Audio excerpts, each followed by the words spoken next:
Poultry రంగంలోని అవకాశాలను యువత వినియోగించుకోవాలన్నారు మంత్రి పొన్నం ప్రభాకర్.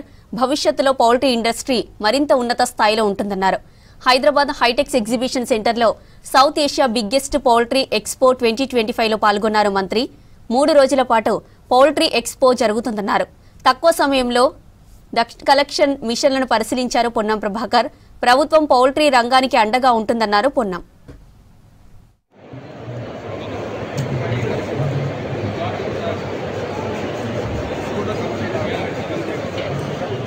రోజుల పాటు జరగనున్న సౌత్ ఇండియా ఆసియా స్థాయిలో జరుగుతున్నటువంటి పౌల్ట్రీ ఎగ్జిబిషన్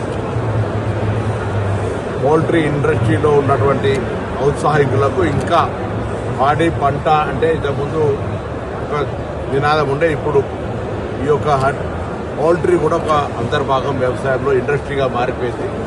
సో ఈ పరిస్థితుల్లో యువత ఉద్యోగ అవకాశాలు తక్కువగా ఉన్న ఈ పరిస్థితుల్లో ప్రభుత్వం నుంచి ఉద్యోగ అవకాశాలు తక్కువ వెలువడే సందర్భంలో ఇటువంటి వృత్తిపరంగా ఇండస్ట్రీని ఏర్పాటు చేసుకుని, ఎందుకంటే పూర్తిగా మెకనైజేషన్ అయిపోయింది, హైలీ క్వాలిఫైడ్ ఎడ్యుకేషన్ చదివిన వాళ్ళు కూడా పెట్టుకునే అవకాశం ఉంది, టెక్నాలజీ ఉంది.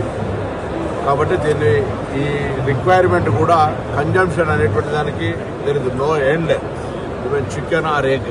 కాబట్టి ఫ్యూచరిస్టిక్ ఇండస్ట్రీ పౌల్ట్రీ, దానికి interested industrialist minimum small scale industry కావచ్చు, లేకపోతే ఇంకే దేనికైనా ఇదొక కోళ్ళ ఫారం అనేటువంటి చిన్న నినాదం తీయకుండా ఒక ఇండస్ట్రీగా ఉండేటువంటి సందర్భంలో దీన్ని ప్రభుత్వం పక్షాన కూడా వాటికి అవసరమైన ముడి సరుకులకు మేజ్ కానీ లేదా సోయా కానీ ఇతరత్ర సంబంధించినటువంటి ఫార్మర్స్ కూడా ప్రోత్సహించే ప్రయత్నం చేయడంతో పాటుగా ఇండస్ట్రీకి కూడా ప్రభుత్వం అన్ని రకాలుగా సహకారం చేస్తుంది.